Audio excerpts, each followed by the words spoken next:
Lola! Lola! May nasaga po akong balita sa labas.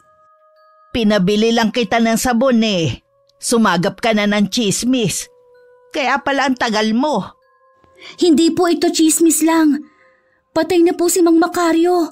Ngayong umaga lang. Hindi na daw po kinaya ang sakit. Tuluyan na pala siya na maalam. Kawawa naman ang mga naulila niyang mga anak. Sa pagkakaalam ko 3 taon pa lang yata ang bunso. Balita pa nga po buntis pa ang asawa niya. Ganon talaga ang buhay.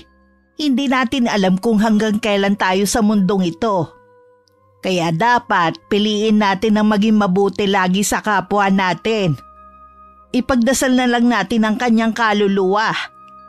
Akma nga po ang kasabihan na yan kay Mang Macario. Sayang nga po hindi na siya nabigyan ng pagkakataon para magbago. Malay naman natin. Baka nung mga huling araw niya nakahingi na siya ng tawad sa mga nagawa niyang kasalanan dito sa lupa. Parang hindi naman po siya nagsisi. Dahil sa narinig ko po sa mga kamag-anak na kasama nung naghihingalo si Mang Macario, nasa isip pa rin po ang paghihigante. Kanino naman siya maghihigante?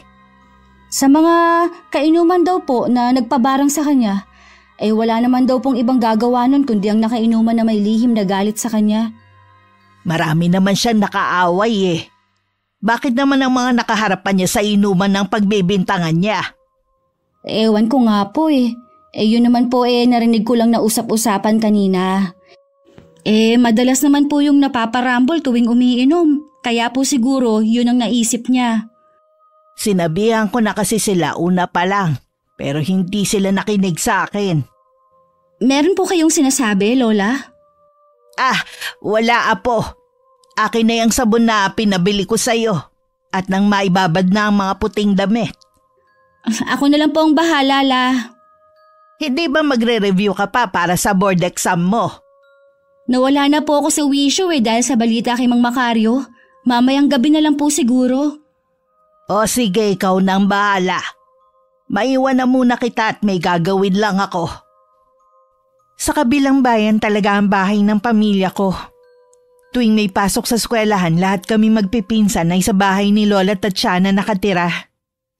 Pero ang ilan sa amin nakatapos na at may mga trabaho na maliban sa akin na nagre-review pa para sa board exam.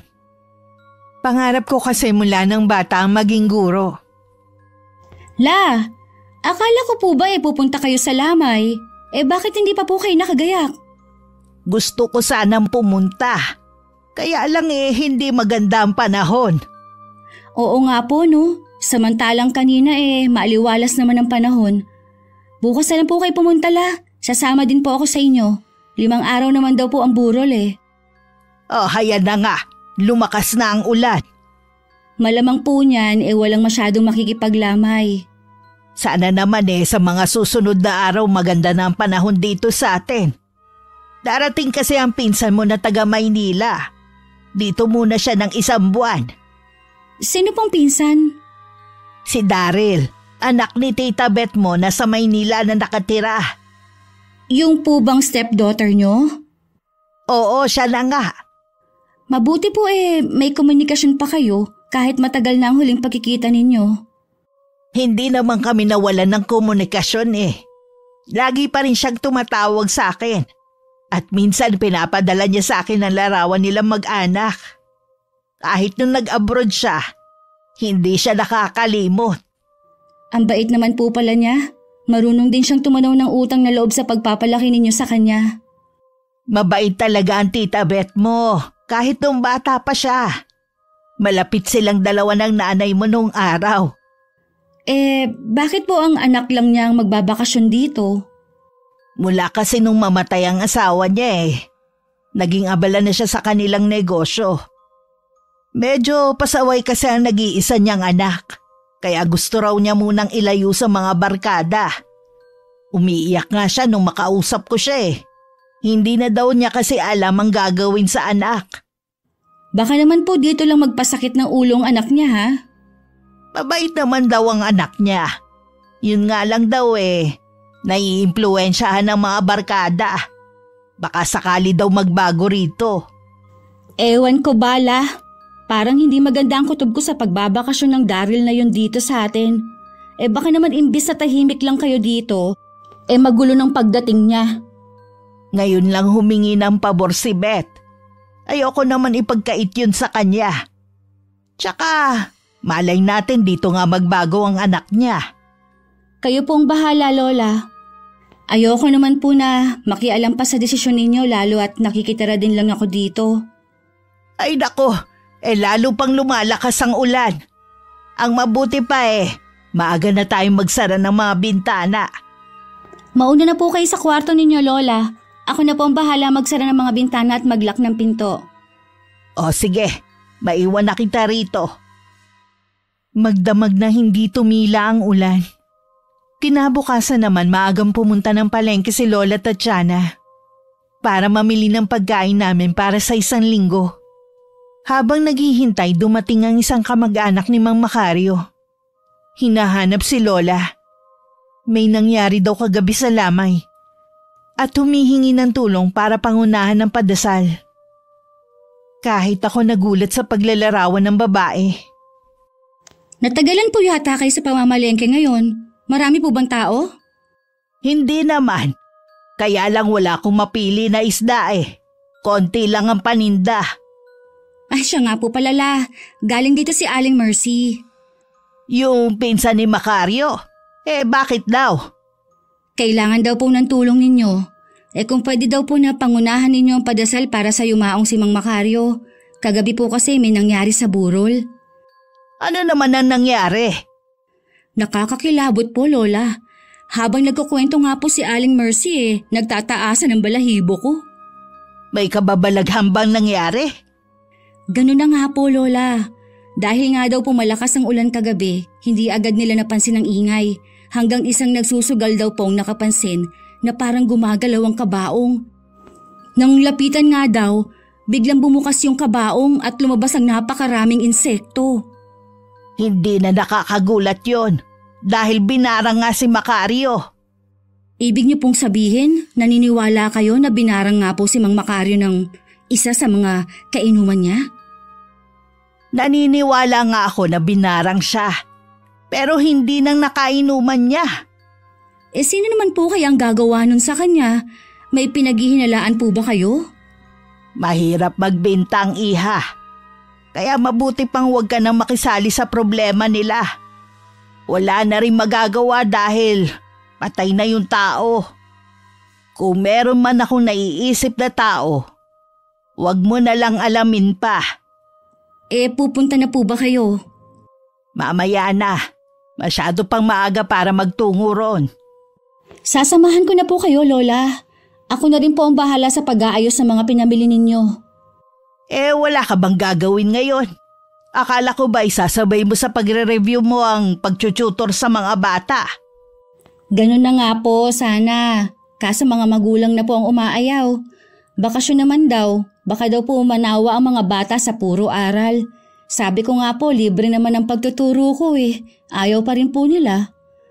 Wala na tayo magagawa kung mismo mga magulang na rin ang umaayaw. Alam ko gusto mo lang makatulong. Ang gawin mo na lang, mag-focus ka na lang sa pagre-review mo. Ganun na nga po ang gagawin ko. Hapon na kami pumunta sa burol. Pagdating nga namin ni Lola, walang ganong tao kundi ilang kamag-anak lang. Napansin ko agad na nakasaradong kabaong. Nakipag-usap sandali si Lola sa pamilya at ilang sandali pa. Inumpisahan na ang padasal para sa yumao. Nung nakauwi na kami, tsaka ko lang inusisa si Lola. Lola, tama po bang narinig ko kanina na hindi na paaabuti ng 5 araw ang burol? Ganon na nga, iha. Bukas na ang libing. Maigi na rin yon para sa patay. Napansin ko nga rin po na parang may masangsang na amoy na nagmumula sa kabaong. Nabubulok na kasi ang katawan ni Macario dahil sa barang. Pinayuhan ko na lang sila na magpatawag ng pari bukas para mabindisyonan. Hindi ko po maiwasan na maawa sa kalagayan nila. Napakasimple lang ng buhay nila. Hindi naman kasi yun mararanasan ng pamilya niya Kung naging mabuting ama lamang si Macario nung nabubuhay pa. Kung meron lang po sana akong trabaho tutulungan ko sila. Nakita kong nag-abot ka ng tulong. Malaking bagay na yun sa kanila. May gumugulo pa sa akin, La. Kung sino ang bumarang kay Macario. Ibig lang pong sabihin yan, may mambabarang sa lugar natin. Mula ngayon, Bianca, ayoko na ulit babanggitin mo ang tungkol sa barang. Tuwing sinasambit mo kasi yun para kang nag-aanyaya ng masamang elemento. Pasensya na po, Lola. Hindi na po ako magbabanggit ng tungkol dun. Siya nga pala, Apo. Pakilinis na rin yung gitnang kwarto, ha? Yung kasi muna pansamantala magiging kwarto ni Daryl kapag nandito na siya. Sige po, La. Lilinisan ko na po ngayon. Mula nga ng araw na yun, hindi na namin pinag-usapan ni Lola ang nangyari kay Mang Macario. Nang maihatid na rin namin ng matanda sa huling hantungan, parang nakalimutan na rin ng mga taga ron ang nangyari sa kanya. Dumating ang araw ng pagdating ng pinsan kong si Daryl. Nagluto ng maraming putahe nun si Lola para sa pagdating ng binata. Natutuwa ako makita ka, iho. Hindi ka naman ba nahirapan sa biyahe? Hindi naman po. Okay naman. Hindi ko lang inaasahan na ganito pala kalayo ito. Hindi ako makapaniwala na gusto ni Mama na dito ako magbakasyon. Maligayang pagdating, Kuya Daryl. Sino ka naman? Ako ang pinsan mong si Bianca. Okay. Alam kong pagod ka at gutom sa biyahe. Halika na sa kusina para makakain ka. Alam mo, Kuya, ang daming niluto ni Lola ngayon. Natural lang siguro yun dahil may bisita kayong parating Ang mabuti pa maghain ka na, Bianca. Opo, Lola. Daryl, iho. Bakit nga ba hindi sumama ang mama mo? Inaasahan ko kasi na magkasama kayo ngayon Dapat nga po kasama ko siya kaso po may biglaang lakad po siya ngayong araw. Ganun ba? Sayang naman. Sana sa susunod makauwi na siya rito. Gusto ko rin kasi siyang makita bago man lang ako mawala sa mundong ito. Nakahain na po ako.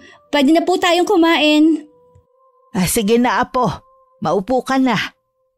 Ayos din naman pala dito. Mukhang masarap lahat Masarap talaga lahat ng yan. Minsan lang magluto ng ganyang kasarap si Lola kapag may bisita lang. Mamaya na ang kwentuhan. Umpisa na nating kumain. Kitang-kita ang saya kay Lola habang nakatingin kay Kuya Daryl na maganang kumakain. Halata kasi sa binata na nagustuhan niya ang mga nakahain sa hapag. Pagkatapos kumain, hinatid ko na sa kanyang silid ang pinsan ko. Ang liit pala ng kwarto rito. Pero pwede na rin. Hindi naman ako magtatagal dito Kahit na maliit ang kwarto mo, siniguro naman ni Lola na magiging komportable ka sa pagtigil mo dito sa amin. Pinilit lang naman ako ni Mama na pumunta rito Mukhang hindi ako tatagal dito. Kung hindi mo talaga gusto magbakasyon dito sa amin, kahit siguro anong pilit sa'yo ni Tita Beth, hindi ka niya mapipilit. Hindi lang niya ako pinilit. Tinakot pa niya ako. Ano naman ang pinananakot niya sa'yo? Wala ka nang pakialam kung ano yun. Ay, pasensya na, Kuya, kung hindi mo nagustuhan ang pagtatanong ko. Okay lang. Huwag mo na lang uulitin. May kailangan ka pa ba? Kung wala na lalabas na ako. Teka lang. Meron pa akong mga itatanong. Ano yun, Kuya? Anong pwedeng pasyalan dito? Tipikal na probinsya itong lugar namin. Walang mall dito o pasyalan. Ang makikita mo lang puro gubat at bundok. Meron din pala kaming ilog dito, baka gusto mo maligo. Sabi na nga be. Gusto talaga akong parusahan ni Mama.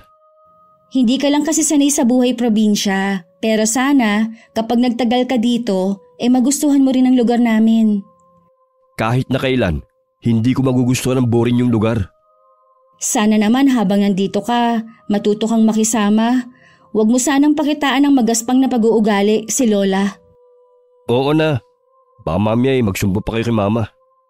Hindi naman ako sumbongera. Kaya lang, kabastusan naman yata na magpakita ka ng kagaspangan sa harap ni Lola. Ano nga palang trabaho mo? Sa ngayon wala pa. Nag-review pa kasi ako ngayon para sa board exam. Hindi ako makapaniwala na nakapagtapos ka rin pala. Akala ko sa mga probinsyana mga kasambahay lang. Huwag mo naman lahatin. Kaya lang naman hindi nakakapagtapos ang iba dahil sa hirap na rin ng buhay. Tapos magpaparami pa ng anak. Alam na pala nilang mahirap ang buhay. Sabi ko nga, hindi naman lahat ganyan mag-isip. Sabi mo Teka, pwede mong buksan ang bintana? Oo naman. Okay nga yun para pumasok ang hangin. Ganun na nga ang gagawin ko. Dahil mukhang mainit tong kwarto na binigay nyo. Maiwan na kita ha, para makapagpahinga ka na.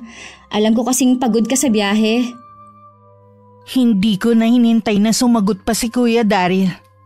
Mabilis na akong lumabas ng kwarto niya. Huminga ako ng malalim saka ako nagtungo sa kwarto ni Lola.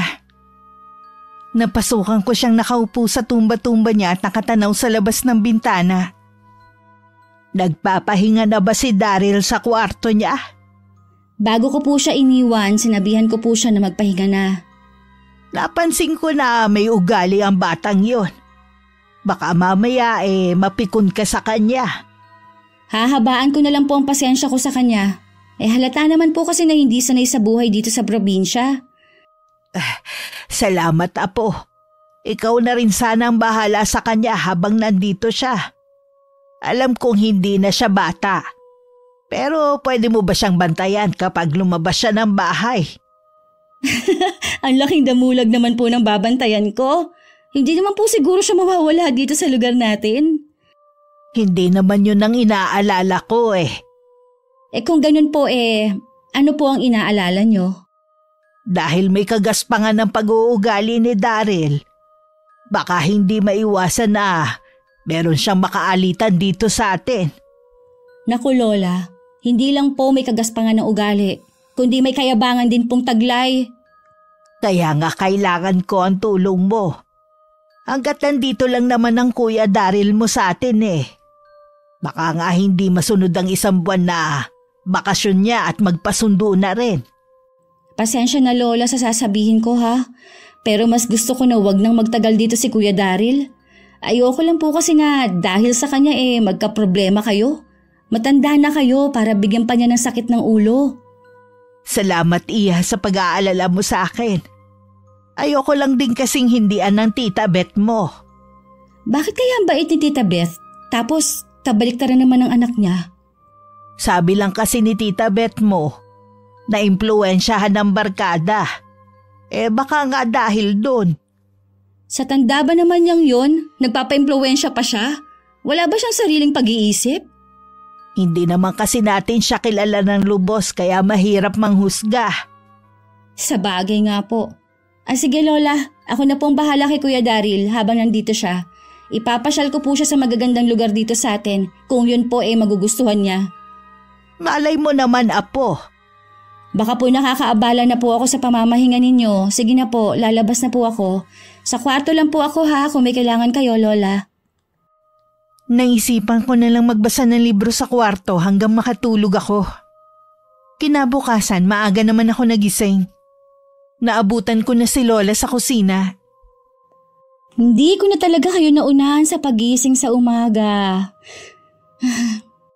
Hindi mo naman kailangan makipag-unahan sa akin Pwede ka naman matulog hanggat gusto mo. Hindi naman po kasi ako sanay na gumising ng tanghali na. Alam niyo naman po na hindi kami sinanay ng mga magulang namin ng ganun. Lalo at nasa ibang bahay. Sa bagay nga, kilala ko ang nanay niyo. Mas strict pa sa akin. Ano nga kaya ang almusal na gusto ng pinsan mo? Naku, tingin ko po Lola, hindi po yun kakain ng pagkaing simple lang. Yun nga rin ang naiisip ko Tingin niyo po kaya nakatulog ng mahimbing si Kuya Daryl? Hindi ko nga alam Pero nung hating gabi kasi na magising ako, naririnig ko ang mga yabag sa kwarto niya. Baka kako na mamahay lang. Hindi magtatagal masasanay din siya. Mamaya pa naman siguro gigising si Kuya Daryl. Titingin na lang po ako sa may tindahan ni Aling Susan ng pwede niyang ulamin. Parang may ideya na po ako kung ano ang kinakain ng mayayaman. Yun pala ang tingin mo sa pinsan mo. Mayaman siya. Kung umasta po kasi eh. Tsaka di ba po, may kaya naman talaga sila sa Maynila. Yun ang pagkakaalam ko dahil nakapangasawa nga si Beth ng maigi ang buhay. Sige Lola, pupunta na nga lang ako sa tindahan.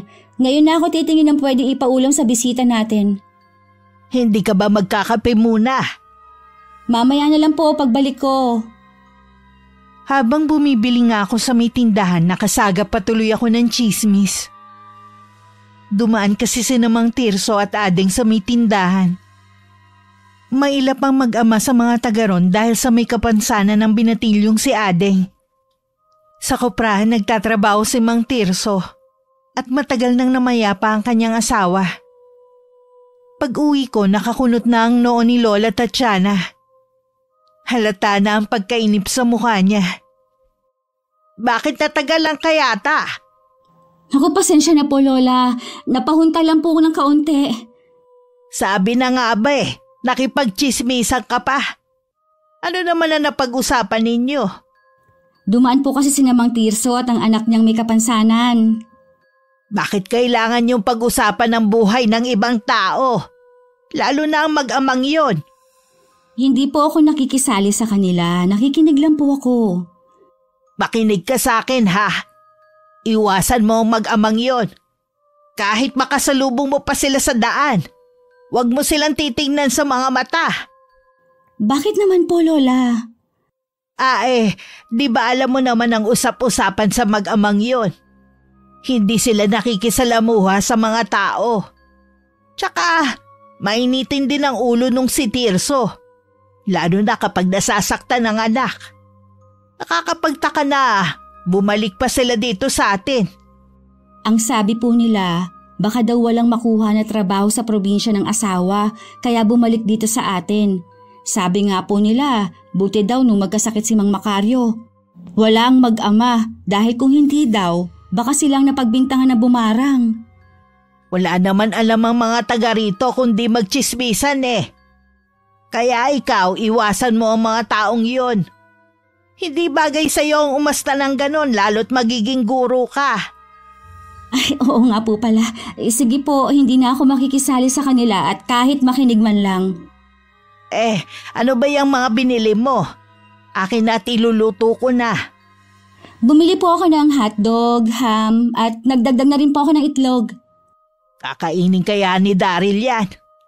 Oo naman po. Ito po ang alam kong kinakain ng mga mayayaman sa almusal. Ako na lang din po ang magluluto ng mga ito. O siya, lutuin mo na nga. Baka mamaya gumising na ang pinsan mo. Mukhang araw-araw tayo mag-iisip ng ipapaulam natin sa kanya. Pwede naman po na hindi natin laging sundin ang kanyang kapritsyo Abay, mamumulubi po tayo niyan, La. Kung ano pong nakahain, dapat yun ang kainin niya. Huwag siya mag-inerte. Minsan lang naman nandito ang pinsan mo Gusto ko rin naman na maging masaya siya sa pamamalagi niya rito sa atin. Masaya nga pong pagbabakasyon niya Butas naman ang bulsa natin dahil sa kanya. Ikaw talagang bata ka. Hindi naman mabubutas ang bulsa natin sige na, lutuin mo na yung mga binili mo. Mabuti na lang nauna na kaming kumain ni Lola. Dahil kung hindi, malamang namuti na ang mga mata namin sa kakahintay kay Kuya Daryl. Na 10:00 na ng umaga nagising. Hindi rin maipinta ang mukha niya na tila hindi maganda ang gising. Kumusta ang tulog mo? Hindi ako nakatulog. Tapos ngayon naman nagising ako dahil maingay sa labas. Pasensya na kapag ganitong oras may mga naglalaro kasi mga bata sa tapat ng bintana mo. Sa susunod pagsasabihan ko na sila. Sigurado gutom ka na. Ano, kain ka na? Hindi ako kumakain sa umaga. Madalas nagkakape lang ako. Ganun ba? Nagluto pa naman kami ng maraming klase ng ulam para sa'yo. Hindi muna kasi kayo nagtatanong Di bale, kakainin na lang namin yun ni Lola. Pagsabihin mo yung mga batang naglalaro sa labas abalat sa pagtulog Bang walang modo. Bakasyon kasi kaya nasa labas ang mga bata. Tsaka hindi naman kasi nila alam na may natutulog sa kwarto mo. Mababait naman ang mga batang yon. Wala akong pakialam kung mababait ang mga yan. Ang sa akin lang, nakakaabara sila. Kaya pagsabihan mo, pati mga magulang nila. Grabe ka naman. Bakit kailangan pang pati mga magulang kakausapin pa? Dahil responsibilidad nila ang mga anak nila. Pinababayaan lang nila maglaro sa labas. Hindi nila alam nakakaabala sila ng ibang tao. Parang maliit na bagay lang ipinalalaki mo. Sabi ko naman sa'yo, ako nang bahala. Ganyan yata kayo mga taga-probinsya eh. Mga walang pakialam sa mga bisita eh. Ano bang gusto mong gawin ko? Sana naman matuto kang maging mapagpasensya. Sabi mo nga bisita ka dito sa amin. Hindi naman siguro masama kung makikisama ka rin. Hindi ko naman ginusto na mapunta ako sa lugar na ito. Kaya ba, hindi ka na makikisama? Para sabihin ko rin sa'yo, ayoko rin na nandito ka dahil sa ugali mo. Ikaw ba may-ari ng bahay na ito para pagsalitaan mo ko ng ganyan? Hindi nga ako pero nag-aalala naman ako kay Lola. Matanda na siya para bigyan ng sakit ng ulo. Yan palang tingin mo sa akin eh. Samantalang kahapon lang tayo nagkakilala. Diyan ka na nga. Lalo mo lang sinira ang araw ko. O saan ka pupunta, Kuya Daryl? Hindi mo kabisado ang lugar na to. Kahit anong tawag ko kay Kuya Daryl, hindi na ako pinansin pa. Gusto ko man siyang sundan, baka mag-away lang kami lalo. Pinagsabihan ko niya lang ang mga bata na wag nang maglaro sa tapat ng kwarto ng pinsan ko. Pagdating ni Lola galing sa bahay ng kamag-anak namin, agad niya akong kinausap. Tumawag daw sa kanya si Tita Beth. Bigla ko naisip na baka nagsumbong na ang anak niya. Nagsusumbong na siguro si Kuya Daryl sa mama niya. Tumawag nga raw sa kanya kanina. Ano ba nangyari sa inyong dalawa? Naabala po kasi ng mga bata ang tulog niya. Ang dami na niya kagad sinabi eh. Siguro po, hindi niya nagustuhan ng mga binitiwan kong salita sa kanya. Kaya po biglang umalis. Hanggang ngayon nga po hindi pa rin bumabalik. Humihingi pala ng dispensa sa iyo ang Tita Beth mo. Pagpasensyahan mo na lang daw ang pinsan mo. Nahihiya nga din siya sa akin eh. Po? Hindi po ba nagalit sa akin si Tita Beth? Hindi nun kinukonsinti ang anak sa mga maling ginagawa. Kilala naman niya kasi si Daryl, kesa sa atin. Ay, kinabahan pa naman ako kanina. Akala ko talaga nagagalit sa akin si Tita Beth eh. Baka ako ginawa na ako ng kwento ng anak niya. Ay, nasa na kaya ang pinsan mo? Nag-aalala nga po ako sa kanya. Baka mamaya ay mapano siya sa labas. Hindi naman niya kabisadong lugar natin eh. Hindi naman ako nag-aalala na may masamang mangyari sa kanya. Mababait naman ang mga taga rito eh. Ang inaalala ko, baka nagugutom na siya. Inaalok ko naman po siya kanina na mag-almusal kaya lang po sabi niya, hindi daw siya kumakain sa umaga. Kung tutuusin po tanghali na yun. Nailuto mo ba yung tinola kanina? Opo, gusto niyo po bang kumain? Hindi naman ako nagugutom pa. Marami akong nakain sa bahay ni Lucing kanina eh. Initi mo na lang mamaya kapag dumating ang pinsan mo. Siguradong gutom na yon pag-uwi. Sige po hihingi na rin po ako ng sorry kay Kuya para hindi na humaba ang away namin. Alam ko namang wala kang kasalanan. Pero mabuti na rin ikaw ang magpakumbaba. O sige, maiwan na muna kita ha. Tawagin mo ako kapag dumating na si Daryl. Kapapasok lang ni Lola sa kwarto nang dumating naman si Kuya Daryl. Hindi niya ako pinansin at tuloy-tuloy lang siya sa kwarto niya. Sinundan ko naman siya kaya lang mabilis na niyang naisara ang pinto at muntik pa nga akong tamaan. Pinuntahan ko na lang si Lola para ipaalam na dumating na si Kuya. Sa hapunan na lang kami nagpangita. Saan ka ba nagpunta, iho? Hindi mo ba alam na pinag-alala mo kami? Nag-ikot-ikot lang po ako para mawala ang init ng ulo ko. Tatatlo lang tayo sa bahay na to. Ayoko na nag-aaway kayo ng dahil lang sa maliit na bagay. Pasensya ka na Kuya sa mga sinabi ko sa'yo kanina.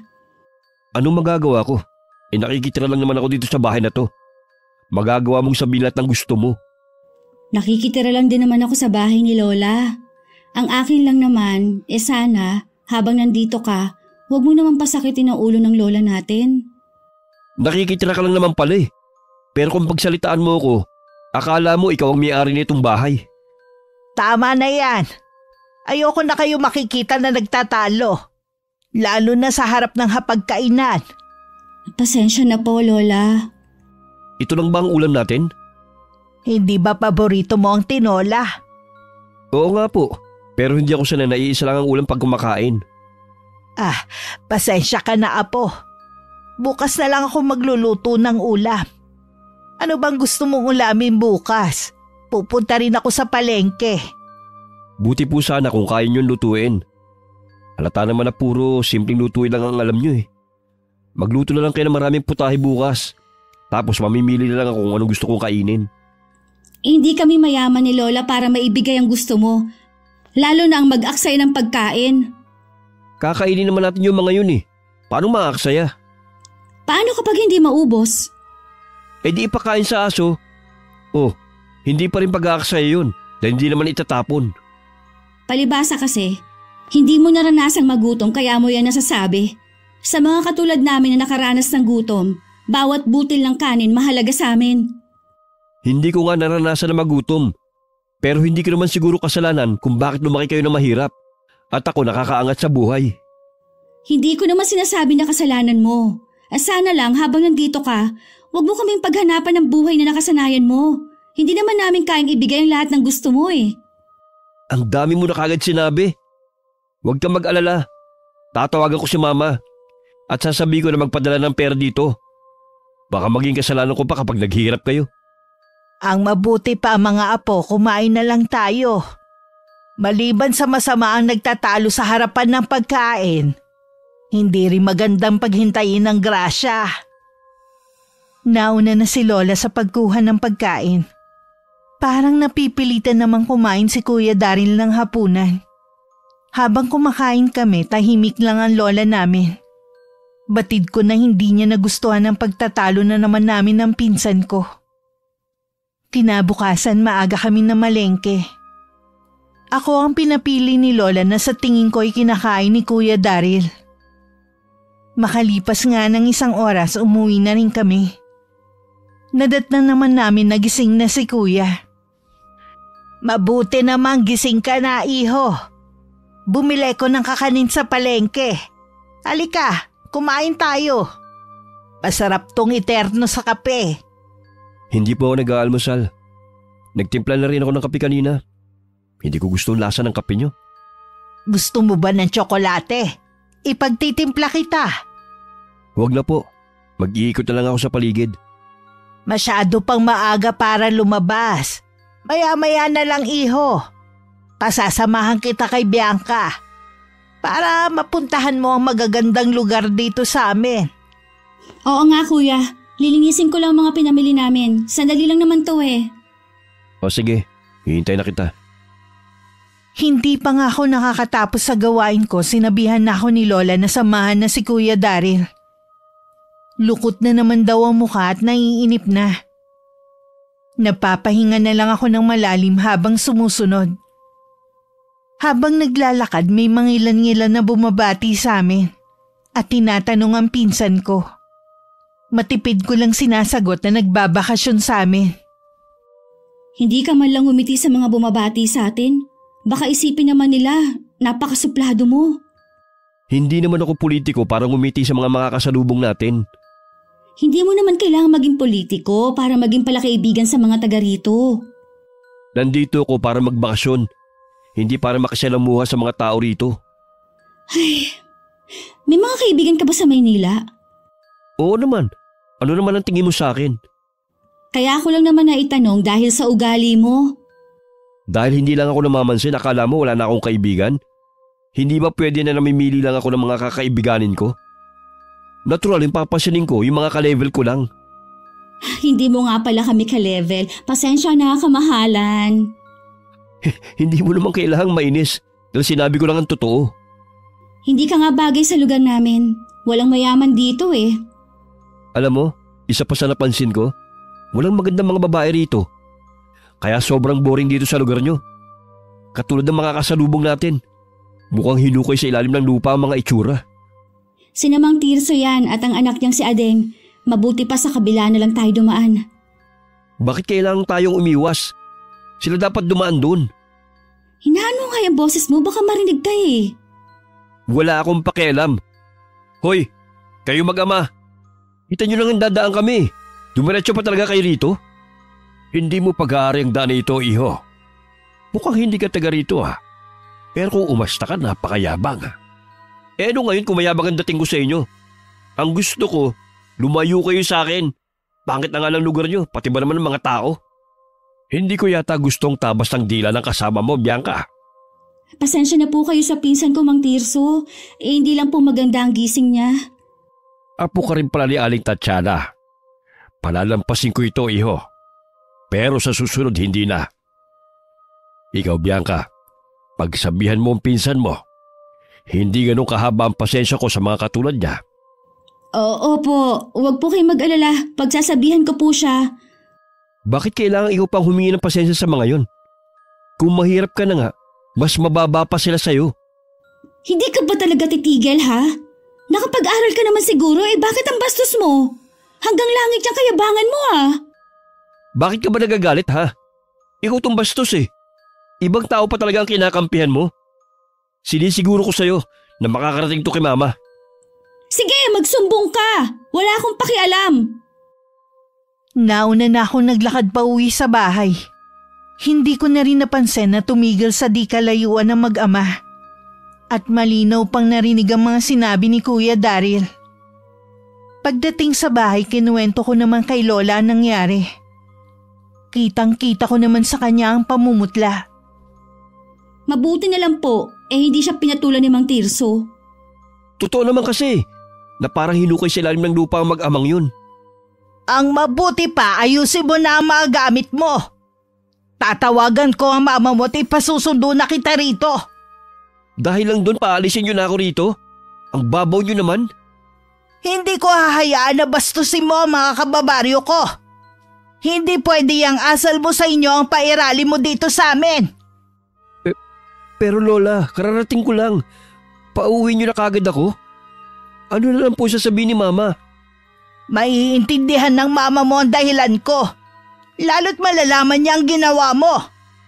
Malit na bagay, pinalalaki nyo lang. Sige, alis na ako rito. Ayusin ko na yung mga gamit ko.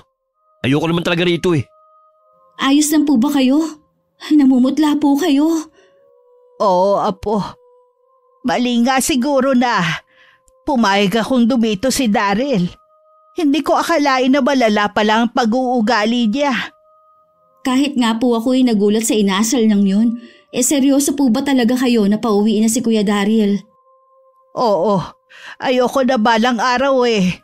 Pagsisihan ko na hindi ko pa siya pinaalis. Gusto ko rin sana siyang makasama at maging ang mama niya. Kaya lang hindi ko mapapatawad ng sarili ko kapag may masamang nangyari sa kanya nang dahil sa kapabayaan ko. Tama lang naman po ang pasya ninyo.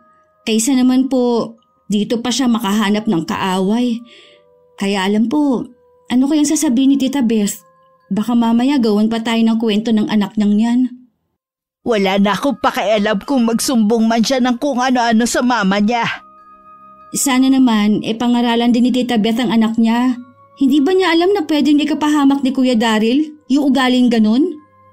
Aminado naman si Beth sa malaking pagkukulang sa anak niya. Wala siya nung mga panahon na lumalaki ang pinsan mo. Akala daw niya, sapat na ang naibibigay niya ang mga kailangan nito. Huli na mapagtanto niya ang mga pagkukulang niya. Kaya po ba pinagbakasyon niya dito ang anak niya? Umaasa siya na baka dito magbago? Hindi naman na po batang musmo si Kuya Daryl para madali ninyong masusweto. Kung siya na nga nanay nahihirapan, tayo pa kaya na ngayon lang natin siya nakasama?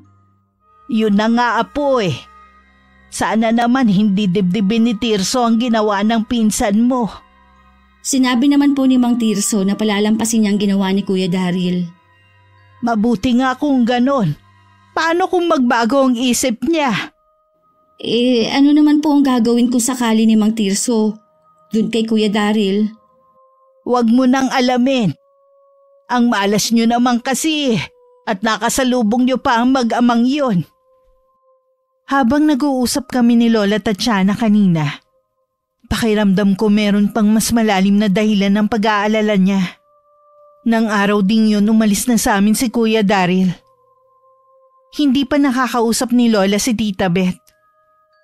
Meron lang tinawagan ng pinsan ko para masundo siya. Kahit wala na sa bahay si Kuya Daryl, may mga pagkakataon pa rin nakikita ko na malalim ang iniisip ni Lola. Nakausap niyo na po si Tita Beth? Hindi pa, iha. Baka abala lang yung tao. Kilala ko naman ang tiyahim mong yun. Tatawag din siya. Iniisip niyo po siguro si Kuya Daryl, ano? Hindi ko maiwasan eh. Siyempre apo ko na rin siya kahit hindi ko tunay na anak ang mama niya. Kung alam lang po sana ni Kuya Daryl kung gaano siya kaswerte sa pagkakaroon ng lola na katulad ninyo. Umaasa pa rin naman ako na sana balang araw eh. Bago man lang ako mawala sa mundong to, makasama ko silang mag-ina. Malay niyo po, isa sa mga araw na to dalawin kayo ng mag-ina. Baka magbago na rin doon si Kuya Daryl. Maiba nga pala ako. Akala ko ba uuwi ka muna sa inyo? Nag-aalala po kasi akong iwan kayo dito eh. Sige na, dalawin mo na ang pamilya mo. Huwag mo na akong alalahanin pa. Babalik din po ako kaagad. Siguradong namimiss ka na ng pamilya mo. Umalis na rin ako ng araw na yon para kinabukasan ay makabalik din ako. Masaya ako na makasama ang mga magulang at mga kapatid ko. Kaya lang hindi ako mapakali. Siguro dahil tuwing umuwi ako sa amin, may naiiwan pa sa bahay ni Lola para samahan siya. Napansin naman yun ng mga magulang ko. Kaya pinayagan nila ako na umuwi na rin agad. Samantala, hindi inaasahan ni Lola na habang nagdidilig siya ng kanyang mga halaman, darating si Mang Tirso. Anong ginagawa mo rito? Akala mo ba hindi ko napapansin ang pag-aaligid mo sa bahay ko? Wala na yata yung binata nagbabakasyon sa lugar natin Umuwi na siya ng Maynila. Alam ko ang nangyari sa inyo. Ako na ang humihingi ng paumanhin sa iyo. Masyadong magaspang ang pag-uugali ng apo mo. Halata na hindi naturuan ng magandang asal. Alam ko naman yun. Kaya lang hindi tama na basta mo na lang siya husgahan na hindi naturuan ng magandang asal. Kagaya ng ginawa niyo sa amin ng anak ko. Pasalamat siya apo mo siya. Dahil kung hindi... Gagawin mo rin sa apo ko ang ginawa mo kay Macario. Ha? Hindi ko alam ang sinasabi mo. Huwag ka na magmaang-maangan pa. Alam kong ikaw ang bumarang sa tao. Walang ibang gagawa nun kundi ikaw. Alam kong galit ka sa kanya dahil sa ginawa niya sa anak mo. Tama ka. Ako nga may gawa nun. Alam ko rin na sinubukan mong tulungan siya. Pero huli na ang lahat. Bagay lamang ang nangyari sa kanya. Perwisyo siya sa baryo natin. Ikaw ang perwisyo sa lugar na to. Akala mo yata hindi ko alam pati bata pinapatulan mo. May mga bata dito na basta na lang nagkakasakit na wala namang dahilan. Alam kong kagagawan mo yon. Wala ka na ba talaga sa tamang pag-iisip, ha? Habang nabubuhay ako, hindi ako papayag na may manakit sa anak ko. Turuan mo ang anak mo na makisalamuha sa mga taga rito. Hindi lahat ay masama. Marami pa rin ang mabubuting tao. Hindi namin kailangan na makisalamuha sa inyo. Masaya na kami ng anak ko na dalawa lamang kami. Kung ganon, umalis na kayo sa baryo na to. Sa malayong lugar kayo tumira kung ayaw mong pakialaman kayo. Hindi ikaw magsasabi niyan sa akin. Dito kami titira hanggat gusto ko. Nandito ang kinabubuhay namin. Kung ganon, layuan mo ang pamilya ko. At tigilan mo na rin ang pagbibigay ng sakit sa mga bata. Oras na may mabalitaan pa ako. Sinasabi ko sa'yo ngayon pa lang, hindi mo magugustuhan ang gagawin ko. Matanda ka na. Ano pang magagawa mo, ha? Huwag mo kong subukan. Katawan ko lang ang mahina. Pero hindi ang kakayanan ko. Nagtagisan pa ng titig sina Lola at Mang Tirso bago umiwas ang huli at humakbang paalis. Nagtataka naman ako nang makita ko silang magkausap. Malayo pa lang kasi natanaw ko na sila. Bahagya pang nagulat si Lola nang makita niya akong papalapit. Bakit nandito ka na agad? Wala po kasi kayong kasama dito eh. Tsaka pinayagan naman po ako ni nanay at tatay. Ano pong sadya ni Mang Tirso sa inyo? Halika na muna sa loob ng bahay. Doon tayo mag-usap. Para pong galit si Mang Tirso kanina. Ay, ito nga po pala ang gulay na padala ni na tatay. Nag-abala pa talaga ang mga magulang mo. Maraming salamat sa mga pinadala nila. Lola, sabihin niyo na po ang dahilan kung bakit yung kausap si Mang Tirso kanina. Hay, bago ka pa umuwi sa inyo, napansin ko na ang pagtanaw niya dito sa bahay natin. Kanina nilapitan na niya ako kaya sinita ko na. Inaabangan kaya niya si Kuya Daryl? Ganun na nga. Kaya tama lang ang desisyon ko na pauwiin ko na siya sa kanila. Bakit parang tingin ko po natatakot kayo kay Mang Tirso? Palagay ko naman po hindi niya sasaktan si Kuya Daryl.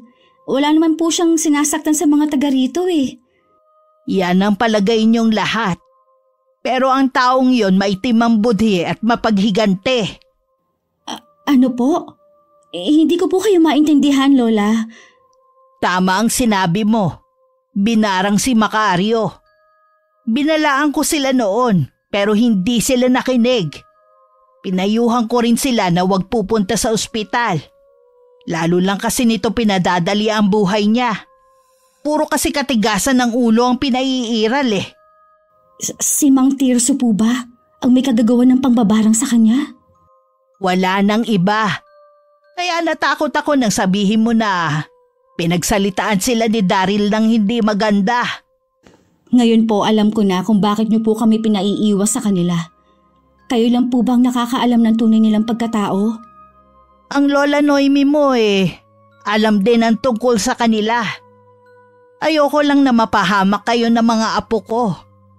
Pagdating pa lang ng pamilya na yun sa atin, alam ko na agad ang pagkatao ni Tirso. Sana naman po wala na mapahamak sa mga taga rito. Binalaan ko na siya kanina. Kung ayaw niyang bumalik sa kanya ang gagawin niya. Tama pala talaga ang kutob ko noong una pa lang. Problema lang ang dadalhin dito ni Kuya Daryl. Tumawag na po ba sa inyo si Tita Beth? Hindi pa nga Siguro nga nagtatampo siya sa akin. Malamang nga po kung ano-anong sinasabi ni Kuya Daryl sa kanya. Hay nako, bakit kasi lumitaw-litaw pa siya sa buhay natin? Ang mahalaga naman wala na tayong alalahanin pa. Ang gusto ko lang ang makausap si Beth para makapagpaliwanag. Hayaan na nga lang po natin kung ayaw pang makipag-usap sa inyo ni Tita Beth. Hindi na po natin yun problema. Mabuti pa aayusin ko muna ang mga dala mo. Magpahinga ka na muna riyan. Nang mga sumunod na araw, hindi ko na nakikitang malungkot at nag-aalala si Lola. Ako naman abala sa pagre-review ko. Kasalukuyang kaming nasa sala ni Lola. Abala siya sa pananahe habang nagbabasa naman ako. Nang bigla na lang merong kumatok sa may pinto. Nagkatinginan pa kami ni Lola bago ako tumayo at tiningnan kung sino ang dumating. Pareho pa kami nagulat sa bisitang dumating. Bakit ka bumalik? Si Mama may gusto na bumalik ako rito. Itatakwil daw niya ako kapag umuwi ako sa amin. Nasaan bang mama mo? Hinihintay kasi ni Lola ang tawag niya Nasa amin. Abala sa negosyo niya. Kaya wala na siyang panahon para tumawag sa inyo. Hindi ka na nga pwede pa dito sa bahay ni Lola. Ano yung sobrang inaabot mo? Pera yan. Panggastos dito sa bahay habang nandito ako. Ang yabang mo talaga, no? Akala mo ba madadaan mo kami sa pera mo? Isaksak mo yan sa baga mo. Iho, hindi namin kailangan ng pera mo. Hindi ka na kasi pwedeng mamalagi dito dahil sa ugali mo. Posible kasing magkaroon ka lang ng kaalitan dito sa lugar namin. Ayoko na mapahamak ka. Wala na po ako mapupuntahan Hindi po ako makakapasok sa bahay namin. Wala ka bang kaibigan na pwede mong lapitan? Bago pa ako pumunta rito, nilapitan ko na silang lahat. Isa lang ang sagot nila. Hindi nila ako matutulungan. Naiintindihan ko naman sila eh. Dahil tulad ko, asa lang din sila sa mga magulang nila. Ay, hindi ka nga pwede dito sa amin. Mabuti pa makiusap ka na lang sa mama mo. Siyang may obligasyon sa'yo at hindi kami. Tama si Bianca, iho. Para din naman sa'yo ang dahilan namin eh. Sana wag mong masamain. Kahit sana po pansamantala lang, Lola. Bahala ko na rin po maghanap ng trabaho. May mga in-apply na rin po ako. Hinihintay ko na lang po na tawagan ako. O sige, paig na ako na dumito ka pansamantala. Lola, alam niyo naman na hindi siya pwede dito. Paano kung… Payag ako pero may kondisyon ako. Ano po ang kondisyon nyo? Baguhin mo yung pag-uugali mo. At iiwasan mo ang mag-amang Tirso at Ading. Wala naman pong problema sa ugali ko eh. Wala daw. Yun ang mga kondisyon ko kung gusto mong tumira sa bahay ko. Sige po. Sabihin nyo na kung ano po ang ugali ko na gusto nyong baguhin ko. Tsaka, sino po ba yung mag-ama na tinutukoy nyo? Sila lang naman ang mag-amang sinabihan mo na mukhang galing sa hukay. Sila ba? Totoo naman kasi. Lalo na yung anak. May kapansanan kasi si Adeng. Sana naman, huwag mong pagtawanan. Kung hindi ka susunod sa kondisyon ni Lola, mabuti pa umuwi ka na lang sa inyo. Oo na, susunod na ako. Hindi ko rin naman gusto makaharap ang mag-amang yun. Para din naman sa kabutihan mo ang sinasabi namin eh. Pwede na po ba akong pumasok sa kwarto ko? Napagod po kasi ako sa biyahe. Sige na, Apo. Magpahinga ka na muna. Ipapatawag na lang kita sa hapunan. Salamat po, Lola. Pero baka hindi na rin po ako maghapunan. Kulang din po kasi ako sa tulog eh. Kaya baka bukas na po ako magising. Teka lang, bago ka matulog, ibigay mo muna yung sobrang naglalaman ng pera. Kukunin mo rin pala. Ang dami mo pang arte. Ibibili rin namin yan ng pagkain mo habang nandito ka. Ibabalik ko naman ang sobra kapag umalis ka na. Okay, sabi mo eh. O ito na. Ikaw nang bahala dyan. Ilang araw pa lang na nakakabalik si Kuya Daryl, ang dami na naming natatanggap na reklamo sa mga kapitbahay. Pati nga mga batang naglalaro lang sa tapat namin nasisigawan niya. Ako na lang lagi ang humihingi ng pasensya sa mga magulang. Sinasabi ko ring aalis din ng pinsan ko at nagbabakasyon lang sa amin ng ilang araw. Ay, mali po yatang pumayag kayo na dumito ulit si Kuya Daryl. Puro na lang po reklamong natatanggap ko sa mga kapitbahay natin eh. Wala na tayong magagawa pa. Basta hindi lang sila magkakaharap ni Tirso. Wala tayong magiging problema. Isa rin po yan sa inaalala ko eh. Natatakot din po ako sa pwedeng gawin sa kanya ni Mang Tirso. Bantayan mo na lang siya kapag wala kang ginagawa. Hindi naman siya lumalayo eh. Hindi naman po siya bata para bantayan ko eh. Marami din po kasi akong ginagawa. Hindi na nga. Pero para siyang naliligaw ng landas dahil hindi nga siya nagabayan ng maayos ng mama niya. Tingin ko kulang siya sa atensyon at pagmamahal kahit may pera sila. Habang narito siya, gusto kong iparamdam sa kanya ang pag-aaruga na hindi niya naranasan. Kaya ikaw, habaan mo ang pasensya mo sa kanya. Akala ko pa naman, kapag maraming pera, masaya. At wala ka nang hahanapin pa sa buhay. Malungkot din pala. Oo naman. Hindi lang pera ang nagpapasaya sa tao. Kaya maswerte kayong magpipinsan. Kahit mahirap ang buhay ninyo kumpleto kayong pamilya. At kontento sa kung anong meron kayo. Bigla tuloy akong naawa kay Kuya Daryl. Sige, magiging mabait na ako sa kanya mula ngayon. Mabuti naman. Labis akong matutuwa kung makikita ko kayo nagkakasundo na. Nasan kaya ang pinsan mo? Kanina pa siya umalis Nandyan lang po yun. Hindi naman po yun lumalayo. Mamaya po kapag hindi pa siya umuwi, hahanapin ko na po siya. Baka nga nalibang lang sa labas. Sana nga magkaroon siya ng mga kaibigan dito sa lugar natin. Lingid sa amin ni Lola, malayo na ang nararating ni Kuya Daryl dahil sa pagja-jogging. Hindi na siya pamilyar sa kinaroroonan niya. Pabalik na sana siya sa pinanggalingan nang matanaw si Adeng na patungo sa bangin. Nagtataka naman na sinundan niya ng tingin ng binatilyo. Hindi na sana niya papansinin ito dahil sa sinabi ni Lola. Pero ganun na lang ang gulat niya nang madulas ang binatilyo. Mabuti na lang napakapit sa makapal na damo. Agad naman niyang sinaklolohan ng binatilyo. Ayos ka lang ba? Oo nga pala. Hindi ka nga pala nakakapagsalita. Anong ginawa mo sa anak ko, ha? Wala po akong ginagawang masama sa anak nyo. Katunayan nga po niyan tinulungan ko pa si Adeng. Muntik na po siya mahulog sa bangin. Siguro itinulak mo ang anak ko, no? Hindi basta-basta mahulog ang anak ko sa bangin. Dahil kabisado niya ito. Bahala po kayo kung ayaw nyo maniwala. Anak nyo na nga po tinulungan ko Kayo pa ang galit? Oh, ayan. Meron pong sinasenyas ng anak nyo. Baka pinapaliwanag niya ang nangyari. Sabi ng anak ko, itinulak mo raw siya. Sinungaling ka talaga. Adeng, sabihin mong totoo. Tinulungan kita, hindi kita tinulak. Pagsisisihan mo na bumalik ka pa sa lugar na ito.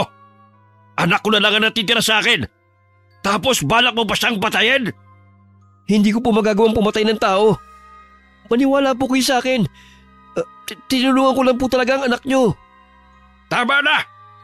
Hindi ako naniniwala sa'yo. Titiyakin ko na magbabayad ka sa ginawa mong to. Wala akong pakailam. Kahit apo ka pa ni Aling Tatiana. Walang sino man ang maaaring manakit sa anak ko. Lalo na ang isang dayong katulad mo. Hindi ko na po ipagpipilitan na nagsasabi ako ng totoo. Alam po ng Panginoon ang totoo. Ginamit mo pa ang pangalan ng Panginoon sa katarantaduhan mo? Umalis ka na. Kung ayaw mo ngayon pa lamang ay magbayad ka sa ginawa mo. Aalis na po ako. Adeng, sana sabihin mo sa tatay mong totoo. Masama nga ang ugali ko. Pero hindi ko kaya manakit ng tao. Kahit naglalakad na palayo si Kuya Daryl, ramdam pa rin niya ang pagsunod ng matalim na titig sa kanya ni Mang Tirso. Hanggang makauwi sa bahay, parang tulala pa rin ang pinsan ko sa nangyari. Mabuti nakauwi ka na. Ngayon ka lang yata natagalan sa labas. Ipapasundo na nga sana kita kay Bianca. Nawili po ako sa pagtakbo Hindi ko na malayan na napalayo na pala ako. Sa susunod kuya, sasamahan na kita para hindi ka maligaw. Baka mamaya kasi makarating ka sa lugar kung saan nakatira ang mag-ama. Bakit po pala iniiwasan ng mag-amang yun? Sadya talaga silang mailap sa tao umpisa pa lang ng pagdating nila rito. May ugali rin kasi si Tirso, lalo na kapag nasasaktan ng anak niya. Kaya sabi ko sa'yo, iwasan mo mag-amang iyon. Ayoko magkaroon kayo ng problema. Opo, papasok na lang po muna ako sa kwarto ko. Sige iho, magpalit ka ng damit. Basa ka ng pawis Parang may kakaiba sa kanya, Lola. Baka napagod lang siya. Siguro nga po. Lalabas lang po muna ako. May kukunin lang akong libro kay Mela. Hindi po ako magtatagal. Hindi pa nga ako nakakarating sa bahay ng kaibigan ko, nakita ko na si Mang Tirso. Madilim ang anyo nito na tila susugod sa gera. Hindi ko tuloy maiwasan ang kabahan. Kaya nagpalinga-linga ako sa paligid. Merong mga tao na napahinto rin sa kanilang ginagawa at nakatingin sa gawi ko. Napakasama ng pinsan mo. Tinitiyak ko sa'yo na magbabayad siya sa ginawa niya. Matitikman niya ang galit ko. Hindi ko po kayo naiintindihan. Ano po ba ang ginawa ni Kuya Daryl? Kasalanang mortal ang ginawa niya sa akin. Kailanman hindi ko siya mapapatawad. Ano po bang kasalanan? Sabihin niyo ng mapagalitan ni Lola. Muntik na niyang patayin ang anak ko. Ho? Paano po muntik ng patayin? Itinulak niya sa bangin ang anak ko. Nasa bahay ngayon si Adeng at takot na takot pa rin. Ayaw na niyang lumabas pa ng bahay namin. Ako na pong humihingi ng dispensa sa ginawa ng pinsan ko. Patawarin niyo na po siya. Para niyo na pong awa. Hindi ako marunong maawa sa mga taong nang-aapi sa anak ko. Lalo't dayo rito sa lugar natin. Mang Tirso, parang awa na po ninyo. Mang Tirso, huwag po muna kayong umalis. Kahit anong tawag ko kay Mang Tirso, hindi na niya ako pinansin. Nagtataka naman ng mga tao sa naging reaksyon ko na tila takot na takot. Nagmamadali na rin akong bumalik sa bahay para ipaalam kay Lola ang nalaman ko. Kahit siya, nakitaan ko rin ng takot. Agad naming kinumpronta si Kuya Daryl. Sa tingin mo kaya maniniwala kami sa'yo, ha? Yun ang totoo. Hindi ko siya tinulak. Tinulungan ko pa nga ang binatilyong yun eh. Kung totoong sinasabi mo, bakit ibang sumbong ni Adeng sa tatay niya? Sinungaling ang binatilyong yun. Pagkatapos ko siyang tulungan, ito pang igaganti niya sa akin. Wala siyang utang na loob. Dapat kasi hindi ka nalang bumalik dito sa amin eh. Puro problema lang ang dinadala mo. Nandamay ka pa talaga. Alam mo, mabuti pa, umalis ka na dito. Galit na galit si Mang Tirso kanina. Hindi ka niya mapapatawad sa ginawa mo. Hindi ako natatakot sa kanya. Handa akong harapin ang galit niya. Kapag umalis ako, para ko na rin tinanggap na sila ang nagsasabi ng totoo. Hindi ito ang oras para pairali mo yung kayabangan mo. Hindi mo kilala si Mang Tirso. Mas mabuti pa rin na umuwi ka na sa inyo. Sa tingin ko huli na ang lahat.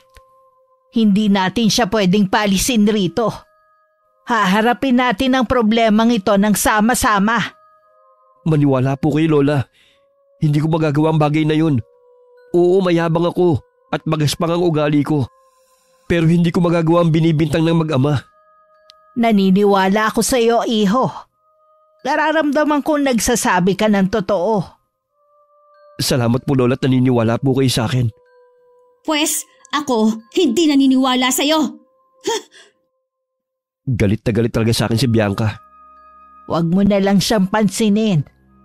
Nag-aalala lang naman siya sa'yo. Kung sakali po nakasuhan ako ng mag-ama, haharapin ko po sila. Pasensya na rin po kung pati kayo ay nadamay sa problema ko. Hindi ka kakasuhan ni Tirso. Sa ibang paraan kanya sisingilin. Ano pong ibig niyo sabihin? Mahirap ipaliwanag, iho. Baka hindi ka rin maniwala. Tsaka ako na lang sasabihin sa'yo. Sa ngayon huwag ka munang lumabas ng bahay, ha? Kinausap ko muli si Lola nang kaming dalawa lang. Habang tumatagal din, nakakaramdam ako ng takot at pag-aalala sa pinsan ko. Kahit kasi nangingibabaw ang galit ko sa kanya, naaawa pa rin ako sa sasapitin niya. Ano pong gagawin natin? Ayoko po na maghintay na lang tayo na kung anong gagawin ni Mang Tirso. Wala na siya sa bahay nila. Siguradong pumunta siya sa altar kung saan siya gumagawa ng ritual. Kung ganun po, wala na tayong magagawa para pigilin ang mangyayari kay Kuya Daryl. Makukontra ko lang ang sumpa oras na tumalab na yun sa biktima. Marunong po kayo manggamot ng barang? Akala ko po, naghihilot lang kayo. Ang totoo niyan may nalalaman din ako sa pangbabarang. Pero kailanman hindi ko yung ginamit sa masama. Kundi nang gagamot lang ako. Kaya wala nagkakasakit sa inyong mga apo ko dahil agad kong nilulunasan Kaya po pala tuwing nagkakasakit kami magkakapatid, kahit gaano pa kalubha, hindi kami dinadala sa ospital kundi dito sa inyo. Huwag ka na mag-alala sa pinsan mo. At huwag ka na rin magalit. Nagsasabi siya ng totoo. Paano niyo po natiyak ang bagay na yan? Kanina nakausap ko si Berto. Sabi niya nakita daw niya lahat. Walang kasalanan ng pinsan mo. Pasalamat pa nga daw dapat ang mag-ama dahil tinulungan ni Daryl ang binatilyo para hindi mahulog sa bangin. Hindi ko po maintindihan kung bakit kailangan magsinungaling ni Ading sa kanyang ama. Sabi ni Berto at ng iba pa, ganun daw talaga ang binatilyong yun. Mali lagi ang sumbong sa ama. Para bang natutuwa siya kapag napapaaway ang ama. Ito namang si Tirso naniniwala agad. Sa bagay anak naman niya yun. Kaya naman po pala iniiwasan sila ng mga tao din, lalo na ng mga bata. Habang nag-uusap nga kami ni Lola, nakarinig kami ng malakas na sigaw mula sa kwarto ni Kuya Daryl. Agad namin siyang pinuntahan. Bumungad sa amin ng napakaraming bangaw sa kwarto niya. Binuksan ko ang bintana at saka binugaw ang mga yon. Hindi ko po alam kung saan sila nanggaling. Basta na lang sila lumitaw sa harapan ko na korteng tao. Kaya ako napasigaw. Huwag ka na matakot, iho. Nandito na kami. Wala na ang mga bangaw na yon. Umpisa na ba ito, Lola? Oo, iha. Nararamdaman ko ang kanyang presensya sa paligid. Anong pinag-uusapan niyo? Kailangan mo magpakatatag, apo. May kakaibang sakit na dadapo sa'yo. Gumagamit din ng insekto para pahirapan ang biktima. Ang tawag sa ganong paraan ay pangbabarang. May bumabarang sa akin? Hindi kayo yung mag-ama? Oo. Pero hindi ako makakapayag na magtagumpay si Tirso sa masama niyang balak. Ayoko pa pong mamatay, Lola. Lola, wala akong makita. Lola, nawala ng malay si Kuya Daryl. May lumalabas din na mga maliliit na uod sa bibig niya. Napakabagsik ng barang na ginamit ni Tirso. Gusto niya talagang pahirapan ng apo ko. Kuya, huwag kang susuko. Labanan mo ang sakit mo. Bantayan mo muna ang Kuya Daryl mo. May kukunin lang ako sa kwarto ko. Nasa tabi lang ako ni Kuya Daryl habang nagsasagawa ng orasyon si Lola. Nagkamalay na rin naman ang pinsan ko.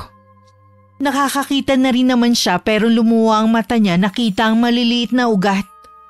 Kinailangan din namin siyang tanggalan ng damit dahil sa pagkakalapnos ng kalahati ng katawan niya.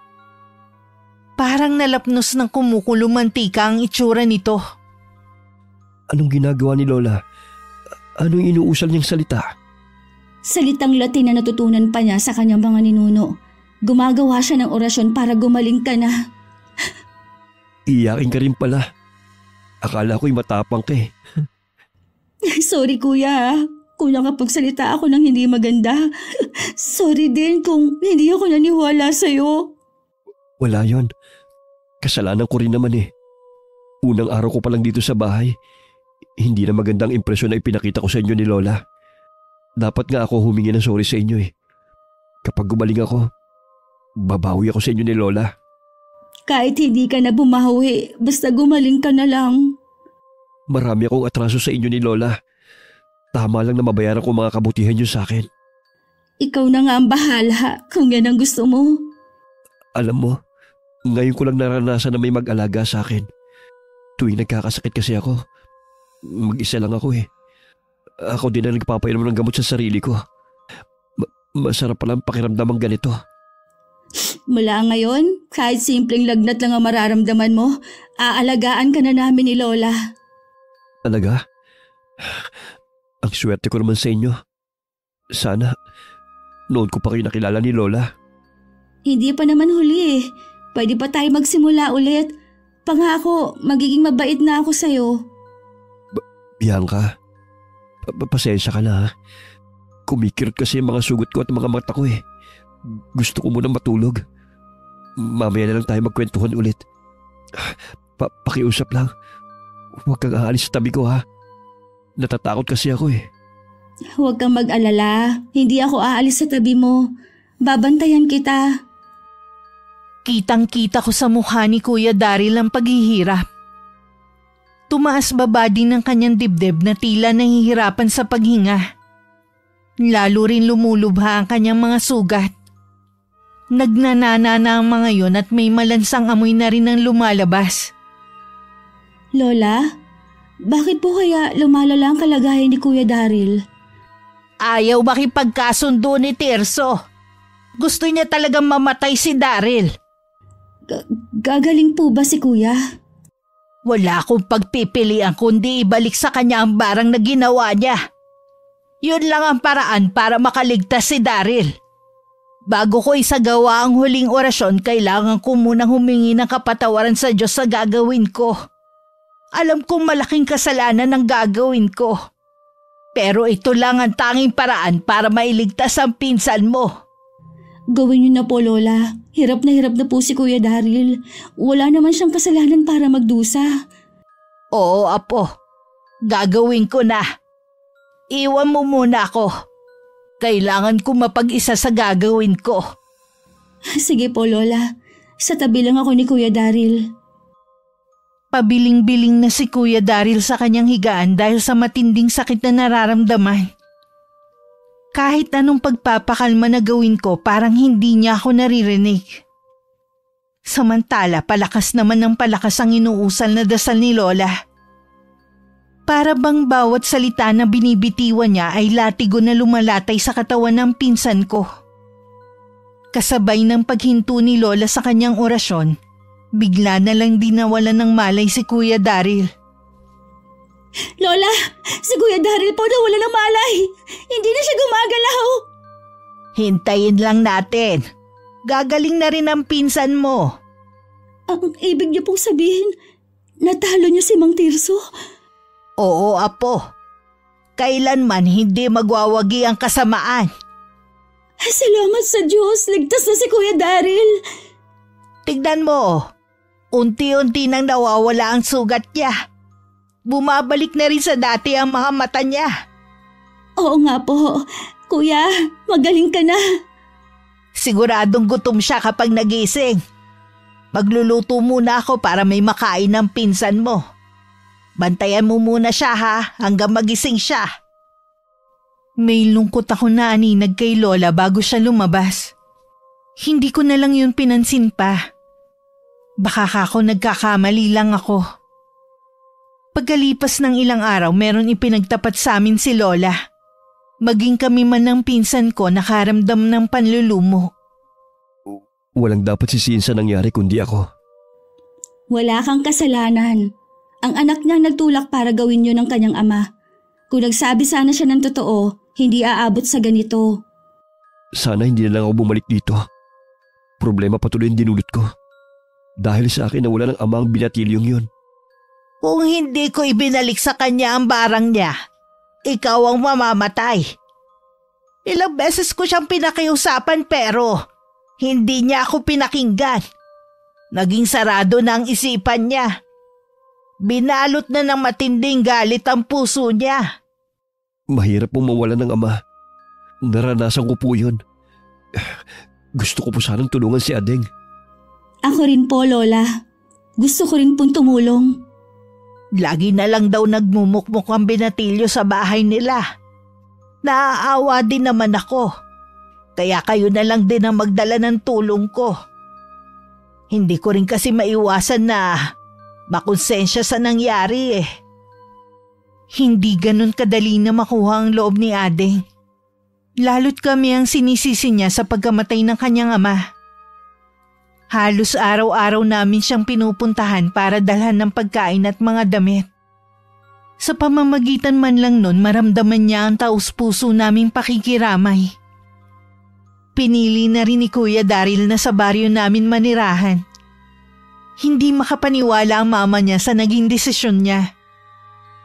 Malaki na rin ang ipinagbago niya mula nang maranasan ng mabarang. Marami siyang napagtanto ng mga maling nagawa at nangako na magiging mabuting tao na. Wakas. Lola! Lola! May nasaga po akong balita sa labas.